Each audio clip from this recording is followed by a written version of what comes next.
The Uttarakhand TV देख रहे हैं आप और मैं हूं आपके साथ वंदना आर्य। बड़ी खबर उत्तराखंड से, जहां देहरादून में हुए बेरोजगार युवाओं के प्रदर्शन को भड़काने के लिए सीएम पुष्कर सिंह धामी ने विपक्षी दलों पर निशाना साधा है। उन्होंने कहा कि राजनीतिक जमीन खो चुके संगठन छात्रों के कंधों पर बंदूक रखकर चला रहे हैं। उन्होंने कहा जो लोग अनावश्यक रूप से इस प्रदर्शन में शामिल हुए हैं उन लोगों पर चिन्हीकरण कर प्रशासन उन सभी पे कार्रवाई करेगा। चलिए सुनते हैं सीएम पुष्कर सिंह धामी का बड़ा बयान, जिस पे विपक्ष पर उन्होंने सीधा निशाना साधा है।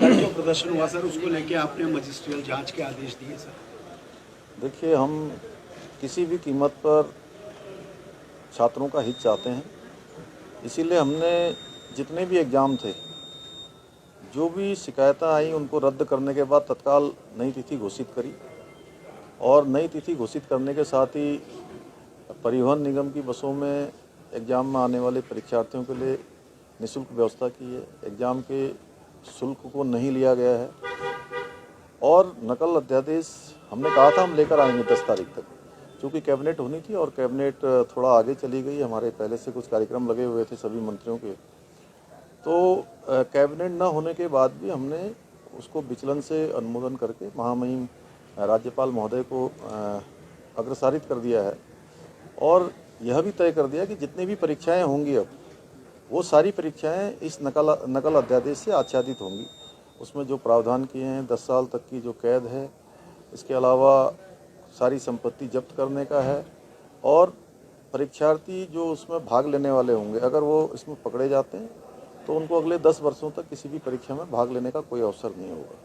इसको हमने सबसे सख्त कानून जो हो सकता था वो बनाने का प्रावधान किया है। इसलिए हम छात्रों से भी कहना चाहते हैं कि हमारे छात्र छात्राएं, बेटे बेटियां, सभी को मैं विश्वास दिलाता हूं कि वो किसी भी ऐसे उस पर न जाएं कि अन्यथा उनको जो है जो परीक्षाएं होने वाली हैं उनकी तैयारियां करें, उन तैयारियों में लग जाएं और सभी परीक्षाएं पारदर्शी होंगी, निष्पक्ष होंगी।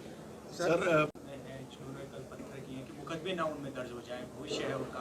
नहीं, देखिए, हम किसी भी छात्र एवं छात्राओं का जो अपनी तैयारी कर रहे हैं, हम उनके भविष्य का पहले से भी ध्यान रख रहे हैं और आगे भी ध्यान रखेंगे कि उन छात्रों और छात्राओं के साथ किसी प्रकार का भी कोई गलत सरकार नहीं करना चाहती। सरकार तो उनके हित के लिए ही काम करेगी। तो सर के लोग तो नजर नहीं आए, लेकिन कांग्रेस ने ये बात हम शुरू से ही कह रहे थे कि कुछ राजनीतिक संगठन जो अपनी ज़मीन पूरी तरह से खो चुके हैं, देश भर के अंदर भी और उत्तराखंड के अंदर भी, अब छात्रों और छात्राओं को आगे करके उनके कंधों पर बंदूक रखकर वो कहीं ना कहीं इस प्रकार का काम कर रहे हैं। जैसा कल देखा कि कुछ लोग छात्रों के रूप में उस बीच में आ गए और बीच में आकर उन्होंने जिस प्रकार से पत्थर फेंके हैं, जिस प्रकार से हिंसात्मक उस आंदोलन की तरफ ले गए हैं, ये निश्चित रूप से दुर्भाग्यपूर्ण है।